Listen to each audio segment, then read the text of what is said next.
Hi guys, இன்னைக்கு நம்ம இந்த ட்ராமாவோட நெக்ஸ்ட் பார்த்த பார்க்க போகிறோம். இப்போ நம்ம ஹீரோ நேராக ஹீரோன் கிட்ட வந்து, உணரமா இன்னைக்கு நைட் சமையல் என்னன்னு கேட்க, ஆஃப்டர்நூன் விட்டுட்டு சாப்பிட்டாலாம் அப்படியே போய் சாப்பிட்டுட்டு இருக்காளாம்.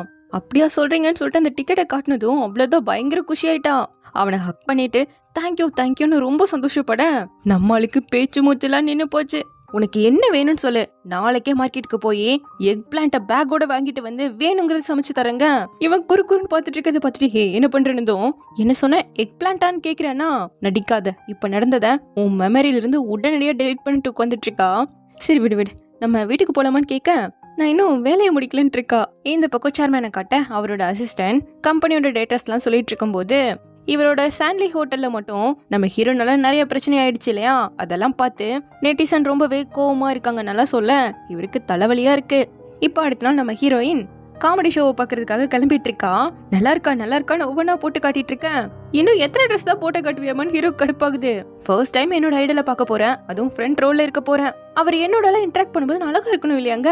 இந்த பொண்ணுங்கெல்லாம் சொந்த புருஷனை பாக்குறத விட ஐடலை பாக்குறது தான் ஓவரா எக்ஸைட் ஆகிட்டு இருக்கிறது இருந்ததும், அதெல்லாம் வேற.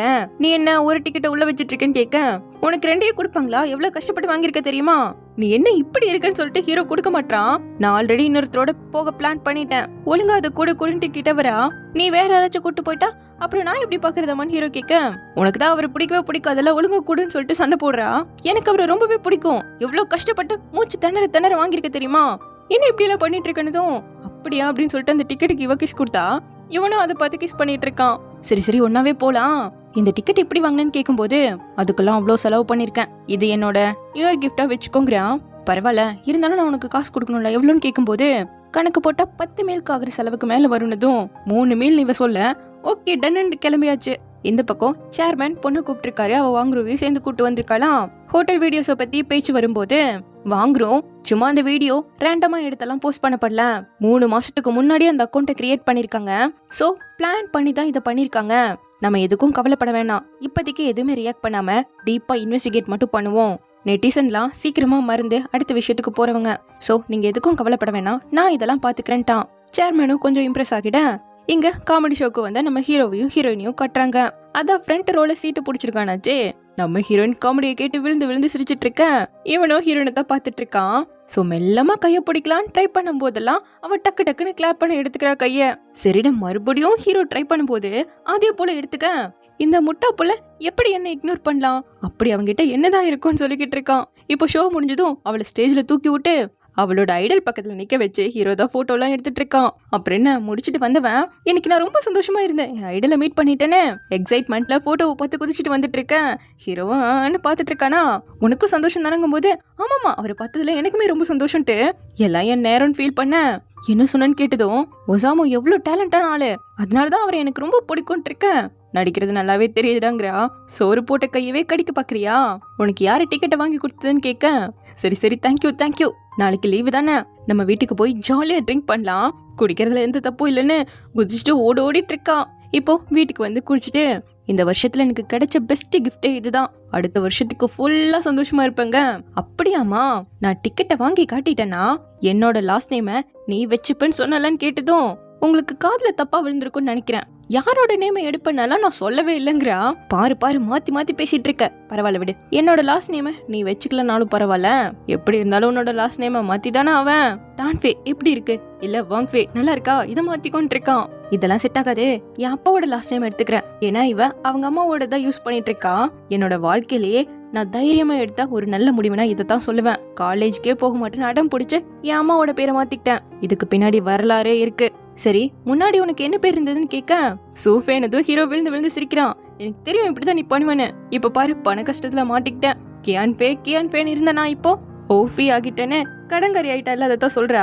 இதுவும் நல்லா தானே இருக்கு, லாஸ்ட் நேம் மாத்துறதுக்கு பதிலா ஃபர்ஸ்ட் நேம் மாத்தலாம்ல, கியான்லா எல்லாம் நல்லா இருக்குல்லங்க. அதுக்கும் நான் பிளான் போட்டேன், ஆனா ஜோசியக்காரரை பார்த்துட்டு எங்க அப்பா ஏதோ 5 எலிமெண்ட் எனக்கு இல்லைன்னு சொல்லிட்டு மாத்தக்கூடாதுன்ட்டாங்க. எனக்கு தெரியும் உனக்கு மிஸ் ஆகிற 5 எலிமெண்ட்ல முக்கியமா பிரெயின் செல்லும் இல்லைங்க, உனக்கு தாண்டா பிரெயின் செல் இல்லைன்னு அவனை ஒதுக்க வர காலை பிடிச்சிட்டான். டக்குனு கிட்ட வந்து, உனக்கு மூளையே இல்ல, என்னோட அட்வைஸை சீரியஸா எடுத்துக்கிட்டியான்னு கேட்கும்போது, உன் போன் அடிக்குதுங்கிறா. அவளுக்கு ஒரு மாதிரி ஆயிடுச்சு. இப்போ கால் அட்டன் பண்ண அந்த சிங்கர் பொண்ணு தான் கால் பண்ணிருப்பா போல. இவனுக்கு சுத்திலும் ஆளுதான் இருக்குன்னு ஃபீல் பண்ணும்போது அவன் லாக் பண்ணிட்டு போன் பேச, யாரு கேட்கணும்னு ஆசை போடான் இருக்கா. இப்போ நம்ம ஹீரோ ட்ரெஸ் சேஞ்ச் பண்ணிட்டு கிளம்ப. இவ்வளோ நேரம் கழிச்சு டேட்டுக்கு போறியான்னு கேட்கிறா. டேட்டா? எனக்கு வேலை இருக்குங்க. அவகிட்ட நல்லபடியா நடந்துக்கோ, கோவப்படாத. அப்புறம் நான் உனக்கு கொடுக்க வேண்டிய ரெண்ட்லாம் தீந்து போச்சு. சோ என்னோட நீ தொடர்ந்தெல்லாம் இருக்க வேண்டியது இல்லைங்க. என்ன நீ பேசிட்டு இருக்க? டோரை க்ளோஸ் பண்ணிட்டு தூங்குன்ட்டு கிளம்பிட்டான். இப்பதான் நல்லா பேசினா, உடனே ஃபோன் கால் வந்ததும் ஃப்ரெண்டு தான் முக்கியம்னு போயிட்டான். இப்போ நான் இதுக்கு அப்செட்டா ஃபீல் பண்றேன் அப்படின்னு சொல்லிட்டு ஃபீல் பண்ணிட்டு இருக்கா. இந்த பக்கம் வாங்குறதுக்கு அவங்க அப்பா கால் பண்ணி, இவனும் நம்ம ஹீரோனும் பிரேக்கப் பண்ண விஷயம் தெரிஞ்சு அவங்க அம்மா ரொம்ப சீரியஸ் ஆயிட்டாங்க, உடனே சர்ஜரி பண்றதுக்காக கூட்டு வந்திருக்கோம், சீக்கிரமா வான்னு கூப்பிட நான் நாளைக்கே ஃபிளைட்டை புடிச்சு வந்துறேன்ட்டு ஹீரோனுக்கு தான் கால் பண்றான். நம்ம பிரேக்கப் பண்ண விஷயத்தை எங்க அம்மாட்டி சொன்னேன்னு கேட்க, நான் அவங்களோட ஹெல்த்தை தெரிஞ்சுக்கலான்னு தான் கூப்பிட்டேன். அவங்க ரிலேஷன்ஷிப்பை கேட்கும் போது நான் அப்படியே மலைப்பிட்டு வந்துட்டேனதும், இங்க பாரு கியான்ஃபே, நம்ம தான் பிரேக்கப் பண்ணிட்டோம்ல, இந்த அக்கறை காட்டுறதெல்லாம் நிறுத்துறியா? என்னோட ஃபேமிலிக்கும் என் அம்மாவுக்கும் உன் அக்கறை தேவையே இல்ல. உண்மையாவே உனக்கு மனசாட்சின்னு ஒன்று இருந்தா இனிமேல் என் ஃபேமிலியை விட்டு தள்ளி இருங்க. கரெக்டா நம்ம ஹீரோ வந்துட்டான். லீஃபே நீங்க என்ன பண்றேன்னு கேட்கும்போது காலை கட் பண்ண சொல்லிட்டானா. பட் ஹீரோ அங்க போயிருக்க விஷயம் இப்ப நம்ம ஹீரோனுக்கு தெரிஞ்சிருச்சு. புள்ளைய பார்க்க போவேன்னு நினைச்சா இவன் அங்க என்ன பண்ணிட்டு இருக்கான்ட்டு தொடர்ந்து கால் மேல கால் பண்ணிக்கிட்டே இருக்க, எடுக்கவே மாட்டான். இங்க வந்து ஹீரோ அவனை போட்டு அடிக்க ஆரம்பிச்சிட்டான். 2 பேரும் சேர்ந்து சண்டை போட்டுட்டு இருக்காங்க. போன் ஒரு பக்கம் அடிச்சுக்கிட்டே இருக்கு. ஊஞ்சு போய் உட்காந்துட்டு, இப்ப எதுக்காக என்ன அடிச்சுன்னு கேட்கிறான். எனக்கு 2 விதமான ஆம்பளைகளை பிடிக்காது. முதல், திருட்டுத்தனமா கேவலமான வேலையை செய்யறவங்க. 2வது, தான் மேல போகிறதுக்காக அவங்களோட கேர்ள் ஃப்ரெண்டையே மிதிச்சுட்டு போறவங்க. அன்பார்ச்சுனேட்லி அதுல நீ 2மே தான். வீடியோவை நல்லாவே எடிட் பண்ணிருக்க. உன்ன அடிக்காம வேற யார் அடிக்கிறதாமான்னு கிளம்ப. உனக்கும் அவளுக்கும் என்ன உறவுன்னு இவன் கேட்கும்போது அதெல்லாம் உனக்கு தேவையில்லாதது. இதுதான் உனக்கு நான் கொடுக்குற லாஸ் வார்னிங். கியான்ஃபேக்கு மறுபடியும் தொந்தரவு கொடுத்த அப்புறம் நானா இருக்க மாட்டேன்ட்டு கிளம்பிட்டான். அப்ப நம்ம ஹீரோயின் அந்த சேர்மேன் பொண்ணு கிட்ட பேசின வீடியோவை இவன் தான் எடுத்திருப்பான் போல. இப்ப நம்ம ஹீரோ வீட்டுக்கு வர, முகத்துல அடிபட்டு இருக்கிறத ஹீரோயின் பாத்துட்டான். கேட்டா அந்த பொண்ணுதான் கொஞ்சம் கோத்துல நடிச்சிட்டான்னு போய் சொல்ல, உன்னோட டேஸ்ட் அப்படிதானே இருக்கு, நல்லா வேணுங்கிறா. என்ன பண்றது, சின்ன வயசுல இருந்து அப்படியே வளர்ந்துட்டேன், அப்ப அப்படியே தானே இருப்பேன்னு அவளுக்கு பிடிச்சி உட்கார வச்சு, உன் முகத்தை பார்த்தா 1 வாரமா பாத்ரூம் போகாத மாதிரி இருக்கு, இன்னும் பிடிச்சிட்டே இருக்காத, ரிலீஸ் பண்ணு. அந்த பொண்ணோட டேட்டிங் எப்படி போச்சுன்னு கேட்கணும்னு நினைச்சா ஓப்பனா கேட்டுரு. என்ன உனக்கு சின்ன ஜலஸ் இருக்குதானங்க, நீ வாங்குறவ பார்க்க போயிருக்க, 2 பேரும் சண்டை போட்டீங்களான்னு கேட்கிறா. என்ன பண்றது, என்னோட ஓனர் அம்மாவை அவன் புலி பண்றது என்னால பாத்துட்டு இருக்க முடியாதுங்க. சரி மருந்து எடுத்துட்டு வரேன்ட்டு உள்ள போறா. இந்த பக்கம் வாங்குறவ காட்ட, அவனோட அம்மாக்கு சர்ஜரி நல்லபடியா முடிஞ்சிருச்சு, அவங்க நல்லா இருக்காங்கன்னு அப்பா மெசேஜ் பண்ண உட்காந்து அழுக ஆரம்பிச்சிட்டான். இந்த பக்கம் நம்ம ஹீரோயின் ஹீரோவோட காயத்தை கிளீன் பண்றதுக்கே அவன் ஐயோ அம்மான்னு கத்திட்டு இருக்கான். மருந்து வைக்கும் போது எப்படி கத்துவான். இரு நான் மெதுவா வச்சு விடுறேன்னு சொல்லிட்டு பக்கத்துல வந்து அவன் மல்லமா வச்சிட்டு இருக்க. இவன் அப்படியே அவளையே பாத்துட்டு இருக்கவும் அவளும் பாக்குறான். ஒரு மாதிரி ஆயிட டக்குன்னு திரும்பிக்கிட்டு, நாளைக்கு நியூ இயரை உன் ஃப்ரெண்ட்ஸோட தானே சேர்ந்து செலிப்ரேட் பண்ண போறேன்னு கேட்கிறா. ஓனரம்மா, நாளைக்கு எனக்கு பிடிச்ச டிஷ்ஷா சமைச்சு வையே, சீக்கிரமாவே நான் வீட்டுக்கு வந்துடுறேன், நம்ம 2 பேரும் சேர்ந்து சாப்பிடுவோம், அப்போ நியூ இயரையும் சேர்ந்து செலிப்ரேட் பண்ண மாதிரி இருக்கும்லங்க. சரி ஓகே குட் நைட்டு சொல்லிட்டு உள்ள வந்தவன், இத்தனை வருஷத்துல இந்த வருஷம் வின்டர் மட்டும் வார்மஸ்டா இருக்கேங்கிற மாதிரி 2 பேருக்குமே ஃபீலிங்ஸ் வந்துருச்சு. பட் இன்னும் சொல்லிக்காம இருக்காங்க. அப்படியே இந்த பக்கம் டான்சிங் ஸ்டுடியோல காட்ட, அவங்களோட டான்ஸ் டீம்ல சேருங்கிறதுக்காக லீடர்ஸ்லாம் டான்ஸ் பண்ணுவாங்க போல. சோ முதல் நம்ம டாங்கியூ தான் பயங்கரமா டான்ஸ் பண்ணிட்டு இருக்கேன். இதை பார்த்த ஜூனோட அம்மா அவங்களும் பிராக்டிஸ் பண்ணிருக்காங்கல்ல, சேர்ந்து டான்ஸ் பண்ண ஆரம்பிச்சுட்டாங்க. இப்ப கட் பண்ணா அவளோட டீம்ல நிறைய பேர் சேர்ந்துட்டு இருக்க. ஜூன் அம்மாவோட டீம்லயுமே சேர்றாங்க. பட் ஒருத்தர் அவகிட்ட போகும்போது என் டீம்ல வாங்க என் டீம்ல வாங்கன்னு இருக்காங்களா. பட் அந்த அம்மா வரமாட்டேங்குது. சோ உடனே டாங்கியூ எடுத்து சொல்ல சரின்னு சேர்ந்துக்கிறாங்க. அடடே, இந்த பொண்ணை நம்ம ரொம்ப தப்பா நினைச்சிட்டோமேனு அவங்களே கொஞ்சம் ஃபீல் பண்றாங்க. இப்ப நெக்ஸ்ட் டே லூவை காட்ட, ஜியா வீட்டுக்கு வந்து அவ எங்கில்ல, ஹீரோன் கிட்ட கேட்டு அவ இருக்க இடத்துக்கு வந்துட்டான். என்ன மன்னிச்சிடு, கொஞ்சம் வெளியே போலாமான்னு கூப்பிட்டவன் அவனோட தப்புகளை உணர்ந்து, இப்பத்திக்கு அவன் கிட்ட வேலையும் கிடையாது இல்லையா, பட் உன்னை கண்டிப்பா நான் சந்தோஷமா கடைசி வரைக்கும் பாத்துப்பேன், என்ன கல்யாணம் பண்ணிக்க சம்மதமானு மறுபடியும் ப்ரொபோஸ் பண்றான்.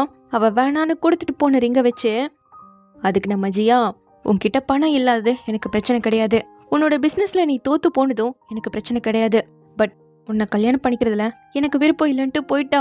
இந்த வார்த்தையை சொன்னதுல அவளுக்குமே ரொம்ப கஷ்டம்தான். ஏன்னா இன்னுமே அவனை லவ் பண்றா. இங்க ஹீரோயினும் கிராசரிஸ்லாம் வாங்கிட்டு வீட்டுக்கு வர ஹீரோ குஷியா இருக்கான், நல்ல சாப்பாடு சாப்பிட போறேன்னு.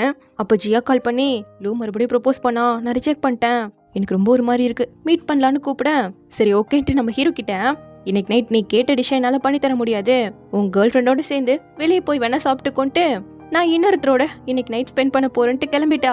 எது கேர்ள் ஃப்ரெண்டா, என்ன பேசிட்டு போறேன்ட்டு ஒரு ஃப்ரெண்டுக்கு கால் பண்ணி, வா மச்சான் நியூ இயரை சேர்ந்து செலிப்ரேட் பண்ணுவோன்னு கூப்பிட்டா அவன் வர முடியாதுன்ட்டான்.